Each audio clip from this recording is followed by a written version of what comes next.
dress really like overly feminine, and I didn't like that at all. Like that's not how I see myself as. So I tried to reject that completely and dress overly masculine. And I was like, that still isn't me. So I tried to find like my balance now, like in between the two, like incorporating elements from like clothes that can be seen as really feminine, and then clothes that can be seen as really masculine, and just like combining it. I guess when I use queer to describe myself, what I mostly mean is that like my personal like gender identity and understanding of my sexuality, as well as like my sexual preferences and my performative identity, are intended to operate separate from a gender binary and separate from like a heteronormative view of interaction. In general, like academically, I think that queer kind of means the same thing, in that it's any like expression or identity or ideology that basically like challenges or questions the systems that we were brought up with that led to the oppression of like gender and sexual and also like racial and abled and other identifying factored minorities. So queer is great is what I usually I think that there is no solid like definition of what it is, and I think it's open to interpretation, and people have their own like mind frame on what it is and they take it and run with it. So I don't ever think there's one specific, you know, look when it comes to queer fashion. Yeah, that's the thing, is like I say queer and I'm just like, what does that mean? It means something different to me than it does to you, and that's For sure. why it's the best word ever.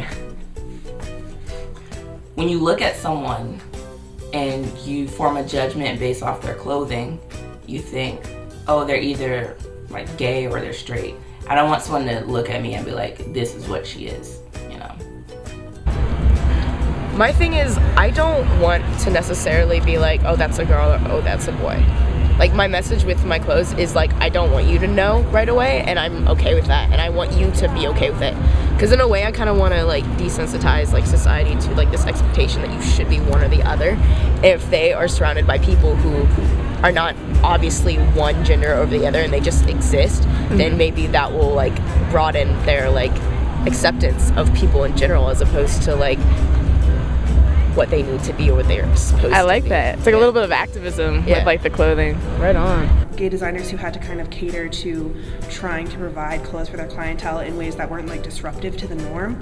I feel like that's definitely present, because there's that idea of like hard femme has become really popular in like mainstream clothing as well.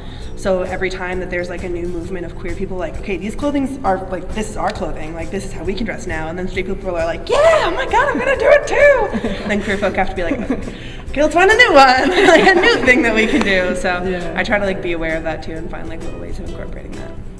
Yeah, the eye contact thing. Yeah. It's easier to do when you feel confident and like, like even today, like I wore like earlier, at least not anymore, but I was wearing like a, you know, like a flower shirt and like socks that were, they were racy. No, they weren't racy. They're just like, you know, I don't know, not, I mean, it's like a weird outfit, and it was like the first time this spring at least that I've worn something that I think is like kind of like queer-ish. I mean, it's not queer, but like, I don't know.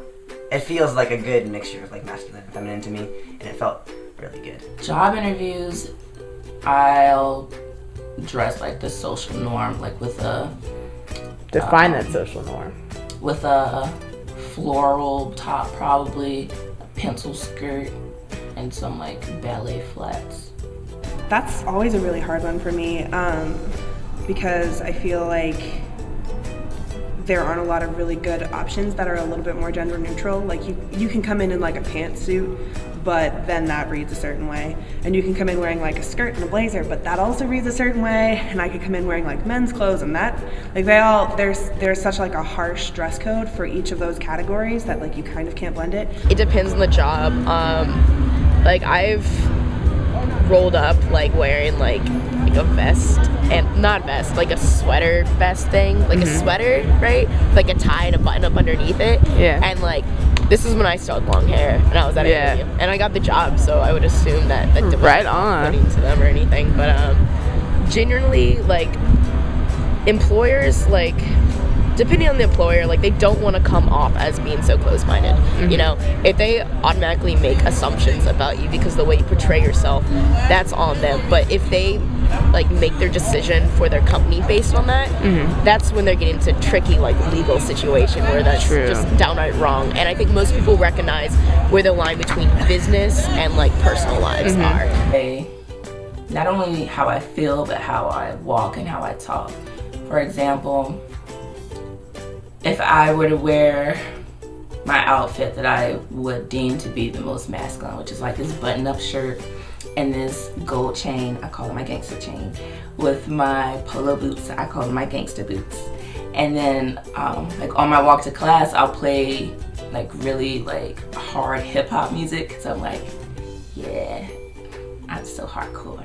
But if I wear something that's really feminine, like a sundress, I don't listen to that. Like I'll listen to something like calmer or something like more poppy, because it'll help me to align how I feel that I look. As far as like my mannerisms, I feel like if I'm wearing like something more comfortable, like jeans and a button-up shirt, I present myself in a more masculine type of way, especially as far as like sitting. I'll sit more, you know, like more relaxed and comfortable and just chilled out. But if I'm my sundress, can't sit like that. Gotta be all dainty and smaller, you know, like, oh, hey guys. So I think it also has an effect on my personality a little bit. Not like as a facade, but like, I don't know, I guess in like my speech, just the way I talk, it'll change a little bit just to align with, just to align with the way I feel I look. Again, androgyny is very rarely ever like a fat person or a person of color or like a man who presents femininely. It's usually somebody who's like really thin, really white, really waifish. Able to find like masculine shaped clothing, but with like feminine colors or feminine prints, like that would be the ultimate. I can wear this hoodie if I was trying to like look feminine, because it's not like you can't see the package. How does your day change though when you dress more femininely? I don't know, I feel like I'm more constricted. Like I have to act a certain way because I don't know, I just feel like it just would look weird. Like it's like like you can't break character, I guess, for lack of a better word. Like it just doesn't seem right. Then it really seems like a facade. Like, who is this person? What is she doing? What's happening? Definitely, if I'm wearing something that I feel is kind of too far one way or another, there's like a nervousness of being judged or people putting like their labels or understanding on me and then like policing my behavior in the way that I'm expected to interact with them.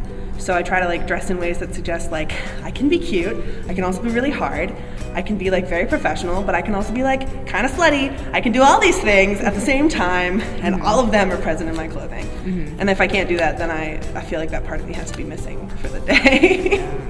Yeah. What I try to do with my clothing is I try to be both. Like that's why I consider myself androgynous. Like I try to be equally masculine and feminine. Like that's just the way I feel. That's the way I identify. Masculine day, feminine day. Oh.